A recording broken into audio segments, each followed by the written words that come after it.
Inside Story Uganda, real source of political updates. Nti ekkiriziganya butereevu n'ebyasalibwawo akakiiko k'ebyokulonda okujja Mathias Walukagga mu lwokaano. Abagoberera wano mbalaba mukyala Esther agambye kwali ali mu saloon emu gyali kati era balaba Sanyuka TV n'okugoberera enteekateeka eno. Big up, mwebale nnyo. Mpozi wano wali agambye mwami Kungu ffe nga bannayuganda tusuubira nti minzaani yakozeseddwa mu musango gwa Walukagga ekozesebwe ewa Honorable Ssekikubo ne constituencies endala eziriko akabuuza tujjewo endowooza mu bantu abamu nti land friend nakiteeka mu quotes land friend munne addeyo mu parliament.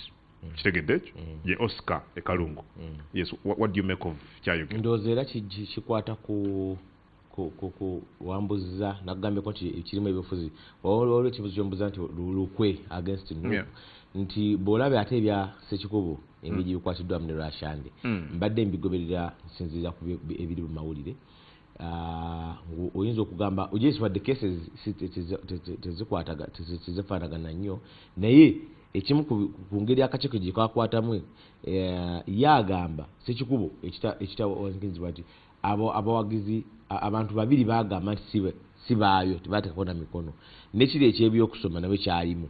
Lwaki kiri kyo kyakwatibwa mangu nnyo nekikola ki? So oluusi obwenkanya tebulina kukolebwa bukolebwa naye bulina okulabika tibukoleddwa. Ate naye kirala nti kyetuyita perceptions oba endaba y'ebintu biyinza okuba nga ndaba ebintu mu bukyamu oba mu butuufu naye kikulu perception nkulu nti abantu engeri gye balabamu bandibadde balaba ne bagamba nti obwenkanya bwakoleddwa tebwakoleddwa. So kati ekyo kiri ku institutions ng'akakiiko ne kooti. Ate kati sijja kugamba nti nno okwa era mmanyi oli ejja kuweereza message kakati we basala bwe bati wandegambye nti nedda nze kyeŋŋamba era nagambye nti ensala tuteekamu ekitiibwa naye ensonga enkulu nti obwenkanya bwandibadde nga omulamuzi agenze mu maaso kubanga ne mu mateeka bwe kiri nti oli bw'ajulira ng'ensonga ejuliriza yeeno kubanga ensonga enkulu yaliko eggumba yali yagamba expiry ebaawo ddi mu myaka ebiri wakati ensala nga bweri eringa etegeeza nti kasita ebiri giggwako akantu kali expired naye kakati nkwadde ekyokulabirako nti ng'obijjemu Walukagga noono mwami oba Kirimiro oba Kalimiro omuntu omulala bw'anaagenda mu palamenti ng'alina ye teyagenda nakusoma naye yali nominated mu myaka ebiri nga gikyaliko n'ogenda n'obakulonda n'okulonda ekisanja kya palamenti kya myaka 5 kakati kinategeeza nti wekagwerako olina okuviirayo kwakitegeeza tukyalina ebipapula bikuyimiriza tokyalina magulu nga kuyimirizaayo ensala eno kyetegeeza. Ate nga bwe ngambye nti ekyomukisa omubi tewaliwo omukisa mulala gwa kooti ndala kuddamu kutunula ku kubanga njagala okubuuza nti maybe for clarity ogende nti tewali mukisa mulala gwonna kikoma wano lwakiri bwe kityo ebintu by'okulonda kubanga jjukira okulonda ebanga train bwesimbula teyimirira kaakati ebintu byonna ebyokulonda bibaako apiiru emu kyova olabanga ne boba ogenze mu palamenti nga Honorable Nalukoola n'ogenda oli n'akuloopa mu high court okujulira kwa mulundi gumu gwokka kubanga kati usenga obeddeyo okujulira okulala okulonda tekukyaweza na wiiki ziwera tekukyaweza mwezi kati banaakuwulira ddi kwegamba kulina okwaka ekkomo ku misango kyova olabanga so wano okwekubira endulu mu kakiiko ebyokulonda nakuba kulabanga kwegwe oba oloopye kakati kuli mu high court kuba kujulira so akakiiko ebyokulonda eyadde kooti esooka tribunal then high court n'ogende mu kujulira. Good. Ku lulwe ng'omuntu Walukagga kasimbawo mu kalulu akajja tezikyaliwo kana okumwezi ogujja. Yes, akomwezi ogujja. So ekyo kyawedde kuba ensala closed and sealed. Yes, tezikyaliwo kapa bamukoze bubi. Yes, of course bamukoze bubi naye bamukoze bubi kituufu kubanga ensala eba final tuyinza gijulira ate tuyinza gisazaamu nti no kakati kitegeeza nti kyabadde kigadde. So talibeera ku ballot. Tuyina n'emisango emirala gye twajulira kubanga waliwo bakandidate baffe bajjamu abamu tebali mu Kampala muno ekitannaba kusalwa naye nga twajulira akakiiko k'ebyokkulonda kabajjamu ne tujulira mu high court naye nga ye kya Honorable Walukaga kitegeeza nti akalulu aka next month tagenda kabeeramu. Okay. Good. Omwami Guvaita Masiga Anthony Kabichi from Konagambia. Good morning, Adam. Just know Walukaga's case is political, but believe it or not, okay, I was disappointed so much. He was not going to speak in Parliament, that I know, but he was going to work for the people on ground, just like late Segirinya. Bamita Masiga Anthony Kabichi ali mukono. Ekimu ku birala ebirala byetutabika oluseera ebimu kwe kutabika personality ne issue nti kakati abantu abamu abatayagala Walukaga from the onset okutandikwa bagamba aha adde yasome yakola ki naye ensonga nti principle tevaawo bw'obeerawo principle embi ate ejja kukwatireyo ne gwokola ki so it's not about Walukaga oba yandikoba nedda ekikulu nti obwenkanya bwakoledde oba nedda. Okay, good morning, sir. Kato Steven. Mbuuliza kanso Walukaga we yali agenda okwewandiisa yatwalirako ebiwandiiko ebirala nti asoma okuva ku university. Kituufu. Yabitwala era ne mu kkooti byabaddeyo ne mu kakiiko k'ebyokkulonda byaliyo era y'ensonga enkulu kubanga nga bwe ngambye nti bwe yabadde ajulira mu high court yali alaga nti ebbaluwa eno yagikozesa okweyongerayo nga tenaggwako. Yes. Waliwo emisango emirala egiri mu kooti n'ogwa Bowe Ivan wadde gyawukana mu bintu bingi, but what do you see nga leero case ya Ivan Bowe ewulirwa ng'osinziira ku judgment ya Walukaga? Of course buli musango gusala ku nsonga zaayo era ku facts ezaayo nga bw'ogambye facts zaawukana n'ensonga zaawukana okugeza kati egwa Bowe yajulira akakiiko k'ebyokkulonda kagoba okusaba kwe okwasooka so Bowe yajulira ng'awakanya ensala. Tuli ku kkooti esobola bw'ojulira kkooti esobola okuggumiza ekyasalibwawo esobola okukikyusa so ekyo kiri essaawa eno ensala y'akakiiko k'ebyokkulonda yekyaliwo omusango guli yagugoba. Okay. Yes, Diana kugambye wano nti should we therefore assume that Honorable Walukaga was misled by his party lawyers? Misled sikitegeera kubanga party lawyers bayingiriramuwa yajja okwewandiisa n'aleeta ebiwandiiko mu kakiiko k'akalonda ak'ebyekibiina nga waliwo ebbaluwa eva mu kakiiko k'okusoma National Council for Education ng'egamba nti eno mature age yenkanankana ne A-level. N'abikozesa akakiiko k'ebyokkulonda ne kabikkiriza ak'ekibiina n'abitwala mu kakiiko k'ebyokkulonda ak'eggwanga n'akabiina ne kabikkiriza era ne kalangirira nti asaana kuba ali duly nominated kubanga alina ebiwandiiko ebiri minimum ebyessalira. Kaakati lawyers bayingiriramuwa bamugamba nti no kubanga ye yawawaabirwa si yawaaba yawawaabirwa.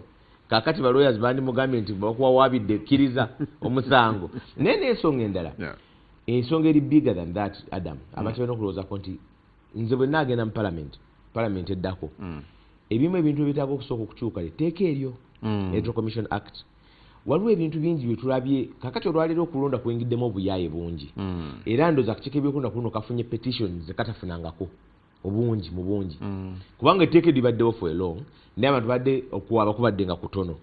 Kakati okugeza unfairness kirimu esooka bw'oba gwa nangiridde omuntu nze ndowooza yandibadde yeekubira nduulu mu kkooti okusazaamu okusaba kw'akakiiko kubanga gwe abadde undeclared duly nominated kyekimu kati wekikwataganira n'ekya Bowe nti bwe ndeetamu ekya Bowe katono nti bw'oba oŋŋambye kuba Bowe yagamba baasaba constituency enkyamu kakati bwe nzija n'ensaba omulimu wano ku NBS nga teguliiyo ate opooti appointment letter nti nkuwadde omulimu ogutaliyo gw'otasabye weeguli kubanga akakiiko k'ebyokkulonda kabadde badde kaba rejecting on the onset nti constituency empapula zammwe mwasaba nkyamu eno teriiyo naye bw'oba otaddeyo enkyamu gwe n'ogamba you are duly nominated kyekimu ne Walukaga ate lwaki gw'omu eya nominating ate gwanzija wankakasa nti buli kimu kyonna kirina ekyetaagisa and the same commission comes out ne yeefuulira mu kiti ng'embali ng'ate it's the one which duly nominated me kati omuntu maybe yandibadde agenda mu kooti butereevu n'akakiiko by'okulonda ne bakawawaabira akamunominatinga. Ensonga ey'okubiri bwe mantunula nti kati olwali etteeka ligamba nti bwe mangenda okwesimba ku bubaka neetaaga emikono 10. Kakati olwokuba abantu bayingiddemu obuyaaye mu byobufuzi era kyaliwo ndooza mu keesi ya Nyamutoolo, omuntu ojja kujja onsaba omukono nkuteereko signature enkyamu naye nga nze agiteekako naye nga mmanyi nkyamu twakirako omusango gwa Nalukola ne Nambi. Kaakati agende wa opponent wange nga mmaze okuba nominated agambe nze simanyi ku signature aze nsayininga bwe nti entuufu. Omuntu omu bw'avaayo oba ovaayo kuba ku 10 abaakusemba. So bantu badde bateekawo akawaayiro nti bwe muba muzze bo bagambe bajje bonna 10 tibaleete nga batugamba baleete abasatu proposal ne sekenda 10 babaleete saja bwe muba muzze ne kaba identifying nga tuyinza kwekyusa kubanga okugambe obufuzi buyingiddemu obuyaaye omuntu omu ajja kugulirirwa agambe saamu sekendinga obe ng'ovaayo. Thank you. Akadde kaweddeyo kasipozi onagambye eno parliament ebaddemu abaasoma kye bakoze okuggyako okwonoona ssente z'omuwi w'omusolo mu soko yali Jinja. Okay. Simutegedde. Okusoma si kibi era tesaagala tuvumirire okusoma. Okusoma kirungi. Ndowooza kyategezaako kugamba nti ate oluusi just kyakwekuba mu ttooki kinaye kaakati ate lwaki abakoze ebirungi webyo kubanga kituufu kyayogedde nti parliament eno bukyanga parliament zibaawo yesinga okubaamu abayivu yesinga okuba mu PhD yesinga okuba mu masters yesinga okuba mu degree. Njagala okwebaza ababadde batugoberera. Ensonga enkulu ya kutakabanira bwenkanya si nsonga oba bujjidde mu kala ki. Obutali bwenkanya ne bukoleddwa ku muntu gw'otayagala buvumirire. Obwenkanya bw'oba olwanirira tomanya naawe ate bunaakusanga n'obeera ng'obwetaaga. Buli omu atakabanira enfuga etambulira ku mateeka. Of course bannakira ensonga yo bagimanyi. Kale tuyanza bannakira ensonga yo bagimanyi. Ensonga bagimanyi Adamu. Ensonga ki? Protest vote nga yakutaka kati mu kirawali. So Council George Musi bamumanyi. Bakitegeerera ddala. Sebo nkwagaliza birungi bere. Nze Adam sikulisiza bwe twabadde nabo gye ekyali wajjala na mugongo bakikoze. Lero Bobi Wine aliwa. Ali Makindye. East ne West. Bovano Jodda. Bwembano jenze. Twawenda yawereddwa omulamuzi Simon Peter Kinobe. Era ensala netegeeza ki eri ebyobufuzi byaffe mu ggwanga. But also ne president gye yasetinze bannamateeka be n'ekibiina boogera ki ku nsonga eno because they were very confident nti bo ng'ekibiina kye baakola kituufu era ne candidate waabwe yali alina byonna ebyetaagisa okumusobozesa okuvuganya ku kifo ky'omubaka wa parliament. Okuddamu ekibuuzo kino n'ebirala mu studios negaddwako muganda wange munnamateeka ava mu kibiina kya National Unity Platform ate nga avuganya ku ntebe y'omubaka wa parliament owa munisipaali ey'Ekira Council George Musisi okutuwa expert interpretation eya judgment nga bwe yawereddwa olunaku olwajjo. Council tukwaniriza. Very good morning sir. Nesimye okubeera wano batuuliza n'abatulaba kambala museeko mwasuze mutya twebaza Mukama Katonda atukuumye nga tukyali balamu. Era sebo Adam nawe nenkwebaza okutuwa omwaganya okubeera wano nkye ya leero. Good. First things first. Oli munnamateeka ensala yawereddwa tusobola okugenda deeper kati mu musango guno ne ensala nga bwe yabadde. First of all, what do you make of this judgment? Ensala ya kooti ne bwebeera nga tokkaanya nayo tugiteekamu ekitiibwa kubanga kati kitegeeza nti ensala eriwo ate obutafaananako nga emisango emirala okujulira kuno kukomaawo. Kitegeeza nti ensala y'akakiiko ebyokulonda bw'ojulira mu high court yesazeewo kyekisembayo toyinza kujulira walala n'olwekyo ensala eyo eriwo tulina bye tutakkaanya nabyo naye nga buli musango gwonna ogw'ebyokulonda gubeeramu ebyamateeka n'ebyobufuzi. Era oluusi enkwata yaagwo oba n'ensonga endala oyinza okulowooza nti byamateeka bye bisinza oba byabufuzi. Ensala eno tugiteekamu ekitiibwa. Kooti yasazeewo negoba okujulira kwa Honorable Walukagga era negamba nti okusala kwa kakiiko kwe kuli maaso kitegeeza nti tagenda kubeerako kalulu era kati ng'ekibiina tetugenda kubeerawo na candidate naye tugenda kikwata mu ngeri endala ez'ebyobufuzi. Okay, good. Council, yes, mugenda kikwata mu ngeri endala ez'ebyobufuzi. We shall get there. Ku possibilities z'engeri endala, but are you disappointed ne decision eno ogambye nti ensala eno oba okkiriziganya ne batokkiriziganya nayo kooti yebeesaze? I remember I talked to you ku nsala rather ku nsonga eno before n'obaako ennyonnyola gye wannyonnyolamu. The decision is contrary to what you told me. Era bwe twali Honorable Walukaga ajulira ensala y'akakiiko ebyokulonda, emu ku nsonga enkulu ennyo ezaaliwo yali egamba nti akapapula ako akamakiwa age akakiiko ebyokulonda kagamba nti nomination we bamuwandiisiza akakiiko ebyokulonda okuba candidate kaali emyaka 2 giweddeko, kitegeeza kaali ka expirinze tekakyakola. Ye ng'agamba era nga kitugamba nti okuggwako kuba bw'oba tokakozesezza myaka 2 kugenda kweyongera okusoma. Era yemu ku nsonga 2 ezajulirwako yajulira ku nsonga 2. Kaakati emu yali nti akakiiko ebyokulonda tekalina buyinza kusalawo bintu bya National Council, naye yali ensonga enkulu nti okuggwako kukomawa. Okuggwako bwota kubanga etteeka lirimu akawaayira kagamba nti unless nti bw'oba tokakozesezza kuddayo kukola ki. Ng'ensala y'akakiiko ebyokulonda yali egamba kooti gye yakakasizza ng'egamba nti okuggwako kulinga bategeeza nti okuggwako myaka 2 kaba tekakyalina mugaso. Kati kooti jo mu nsala y'omulamuzi Kinobe yagambye nti yayogedde bugezi ku nsonga yayogedde bugezi nti yayogedde timelines n'agamba ono yakola mu 2023 June 2025 emyaka 2 gyali giweddeko, nomination nebeera mu October, kitegeeza kali expired. Kooti twandyagadde egende maaso ekimu ombuzaayo disappointed, yes, nti kooti twandyagadde egende maaso eyo etapute okuggwako kw'akawaayiro kano kwe bategeeza kutegeeza ki. Naye teyakinnyonnyodde ekyo, yagambye bugambi nti bwe yateddewo timelines nti yakola 2023 June 2025 emyaka 2 ne giggwako, nomination ebeera mu October, ate nga okutaputa okuggwako kwa obutakkaanya bw'okujulira bwali bugamba nti okuggwako kutegeeza nga tuyinza oga nti disappointment. Akantu kwa mature age bakageraageranya ne A-level. Kitegeeza nti bw'oba ogenda ku university bagamba nti bw'oba olina kali obanga omulala alina A-level okufuna qualification ya okusobola okugenda ku university, bwe baba nga A-level yekutwala kitegeeza bw'oleeta kano n'onaleeta A-level mwebe musobola okugenda mukola koosi yeemu. Kaakati bw'ogamba nti bw'oba okakozesezza nga mu myaka 2 okakozesezza n'ogenda n'osoma, omuntu bw'akola koosi ey'emyaka 5 pakyakulabirako oba y'emyaka 4, kyogamba nti mu myaka ogwokusatu kaba kaweddeko. Ensala eyo kyebeetegeeza nti kaba expired mu myaka waba ogamba nti kali expired for anything.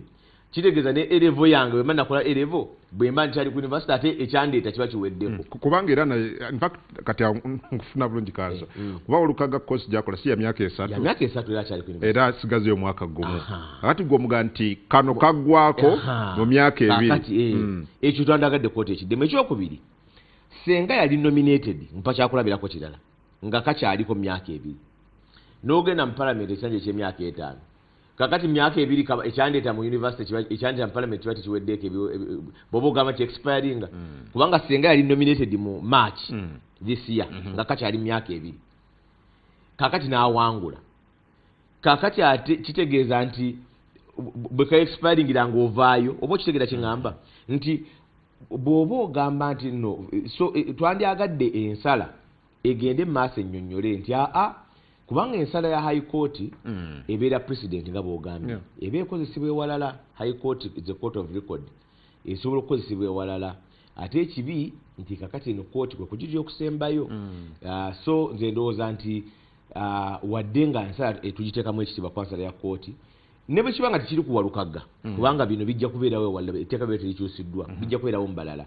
Twandyagadde kooti egende maaso oba ne bwe yandibadde egambye nti ekakasizza okusala ku Electoral Commission naye neegenda mu maaso n'erambulula obutakozesa president embi mu misango emirala. Manyi wasomye judgment biki ebikulu ebirimu omulamuzi Simon Peter Kinove biki byatadde mu nsala eno kwe yasinzidde ogamba nti okusaba kwa Walukagga ku kino nsazewo bwe nti na nsonga ki ezesimba eri omuntu ataasomye judgment?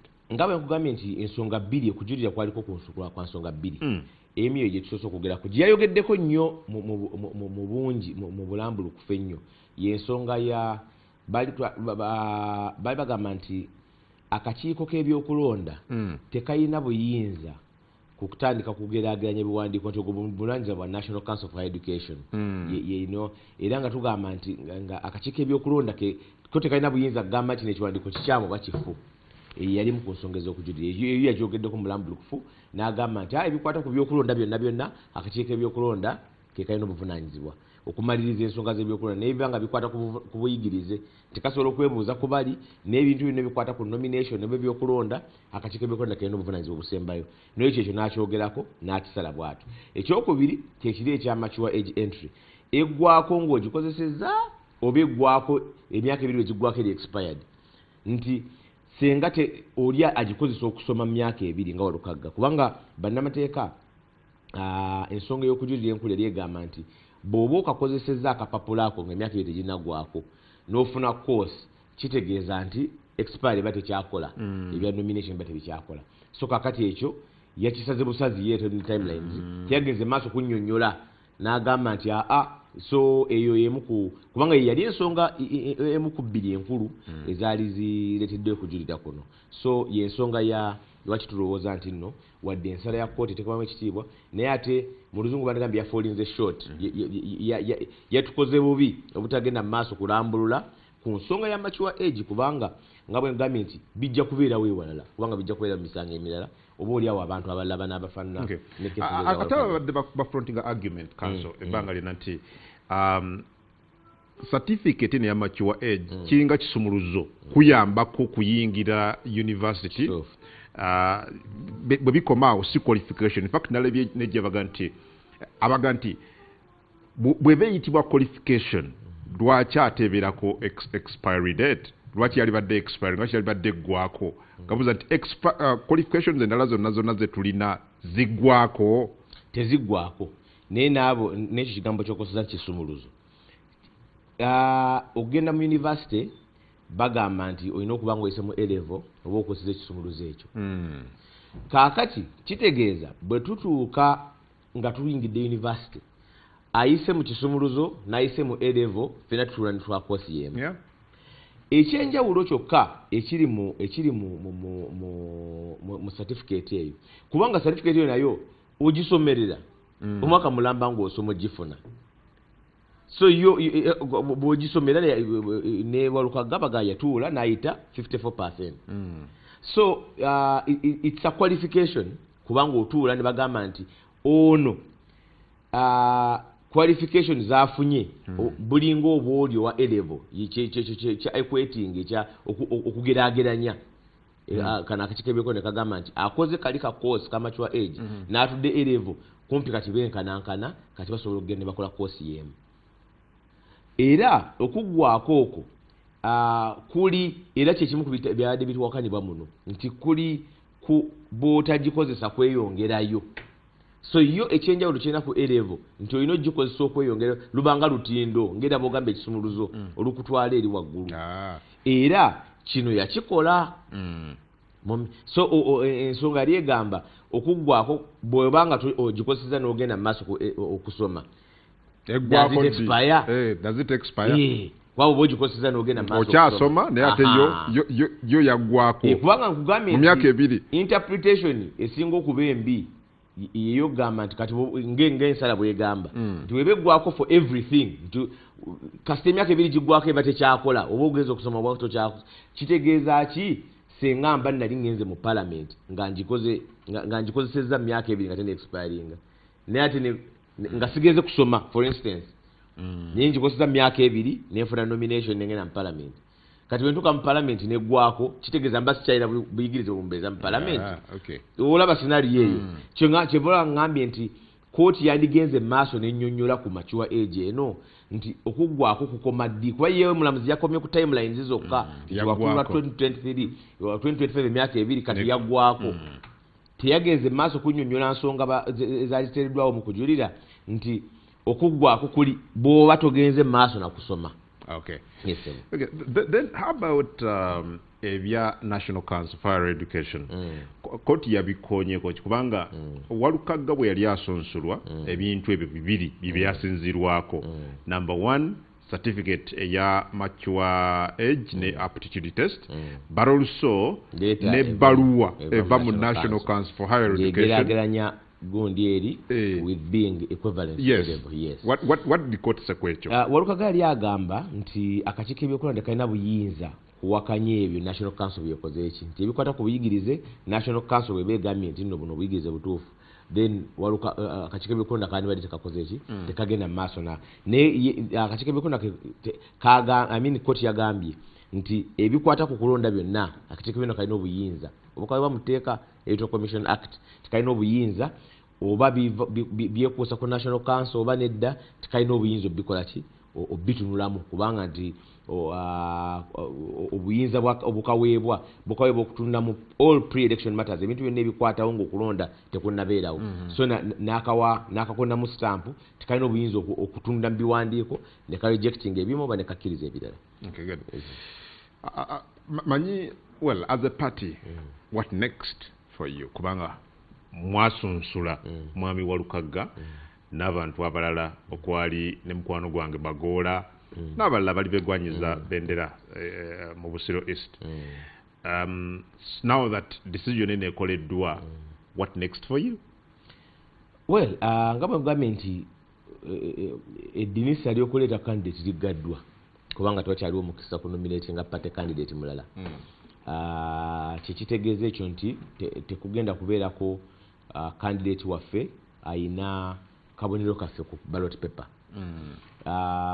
Ekibiina kigenda kutuula kirabe oba kisobola okubaako omu ku bantu gwe kyendoosinga formally era communication eyo ejja kujja mu makubo amatongole mu bantu abatongola abayira ekibiina. Eriyo n'abantu abamu Adam adde bagamba ne kakati Nuupu yasonsula etyo omuntu bw'ati ne beerabira nti n'akakiiko ebyokulonda kamusonsula era tebakubaayo complaint era bandikoze eki kubanga si ke kakizuula kyokka ne kabannango no gwe twali tusonsudde tukizudde ng'ebiwandiiko bye biki tebakubaayo complaint kitegeeza nti yandikoze eki so ku feesi yaabyo ffe waliwo ebiraga nti ebisaanyizo abirina ebimusobozesa okubeera mu parliament. Okay. Good. You see, do you see which hand aba waliwo mu ndaba yammwe ng'ekibiina baluso nawe ng'omuntu waliwo olukwe olw'okutaataaganya mwami Walukagga oba ne bakandidates ba NRM nga rather ba NUP nga lugazimuuko? Kituufu ddala without doubt Adam, kituufu ddala. Of course bw'ojja mu byobufuzi eriyo ebintu ebimu byota sijja kugamba nti byabufuzi kubanga era ali mu byabufuzi so bino ebimu bisuubirwa era ne abaaleeta omusango of course baali bakimanyi nti ayinza muwangula mu kalulu yensonga lwaki bakozesa ki akadinisa akalala kiringa bw'ogamba nti nno erisejja sola likuba mu ringi kakati kaŋŋambe nti nno kiro zaalyo tezenkana bwe ziti n'olwekyo naye ate ekya Walukagga okigatta ne pattern endala okugamba nti nno okuddamu ekibuuzo kyo nti waliwo olukwe olugenderere kubanga tulabye olukwe olugenderere si ku Walukagga yekka naye ku bakandidates abalala bangi era n'abamu abavaamu abamu balemesebwa ku nomination abalala bazze babajjamu.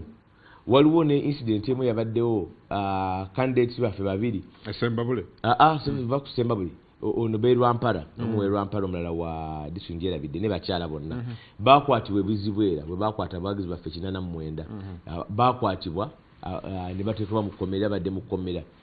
Ekyewuunyisa nga n'ennaku za kkooti tezinnatuuka ezikoma mu kkooti bawa bbeeyo ne babajja mu kkomera ne bagenda ne balabika ne bagata kati ba withdrawings bavudde mu lwokaano bavudde ku kadi ya NUP nga ne tebeesana mu kooti okufuluma ng'abalala bonna abamu bammibwa bail. So waliwo olukwe olugaziko ekyesemba buli tekikyasembyeyo kubanga baba bakasukidde ssente bebalemesebwa okugjako abalemesebwa okuggalibwa wabweru babakasukidde ssente abamu akanyebwa bakalidde abaganyi bakoze ensonga endala. So obwogate ekyawalukagga waliwo ekigendererwa okulaba nga NUP bagikakkanya bakandidates baayo nga tebakoze eki nga bayita mu technical issues nga si mu kalulu. Council oli munnamateeka and I think one of the best mu biseera byaffe bino. Let me ask you a very straight question. Olukagga yasoma kiriko okubuusabuusa era ne kaakati ali ku university. Omuntu ali ku university nzo okubuuza oba yasoma ali ku university mwaka gwakubiri. Ekyo omanyi bwe tubeera mu kooti wabagamba nti waliwo facts ezitabuusibwa waliwo zitugenda okuwakanibwako. Kati ekitawakanikibwa ali ku university ali mwaka gwakubiri. Omuntu ali ku university mwaka gwokubiri oyinza okubuuza oba yasoma. Maybe kankyusemu ekibuuzo. Kanso yesebo mu mateeka Walukagga ayina ebisaanyizo byonna ebimusobosa okwesimba okubaka bwa palamenti. Kooti jjo terunawera lunaku yasazeewo nti talina katuwumulemu naye nga kusanyuka naye nga akakiiko ebyokulonda myezi ebiri emabega kamusunsula kagamba nti alina katutwale ki anti nagambye kuba akakiiko kasunsula nga katukakasiza nti byonna abirina akakiiko keekano kati tobirina. Adam waliyo ne sinagwalokagaguka waliyo ensala embi nga mwegambye nti ng'abantu abakkiriza mu mateeka ensala ya kooti tugiteekamu ekitiibwa kubanga eba nsala n'eriyo n'ensala embi tuzifuna bulijjo. Naddala ku byokusaba bbeeyiro wano yakkiriza Besigye ebyaba mufumbi tufunye ensala embi nnyingi nga ziva mu kooti naye ate olw'okuba nti ensala ya kooti tugiteekamu ekitiibwa kye kyokka kyokka naye nga eno nsala mbi. Nsala mbi. Ensala embi kye ki mu Lungereza? Ensala embi eyo kigambo ki mu Lungereza ekinyonyola ensala embi? A bad judgment. Why do you call it a bad judgment? Nga mwe ngambye nti ne bwe nandibadde nga tekiri ku Walukagga abantu bangi njagala okulowooza nti eriyo bangi abakozesa bugundi obwo makiwa age obwo nti yandigenze expire akantu kano mu myaka ebiri etteeka kye ligamba erya expire ne bwoba okakoseza okusoma naye toyinza kakosa kintu kirala kyonna kyonna kubanga kyekyali ekiwakanibwa ekinene nti expire bayaddi ng'okakozeseza okweyongerayo oba expire ku kintu kyonna kyonna kyonna ekyo yakireseewo. Ojjukira mu mwaka guno ensala ya Nalukoola kooti yagamba nti olw'okuba waliwo box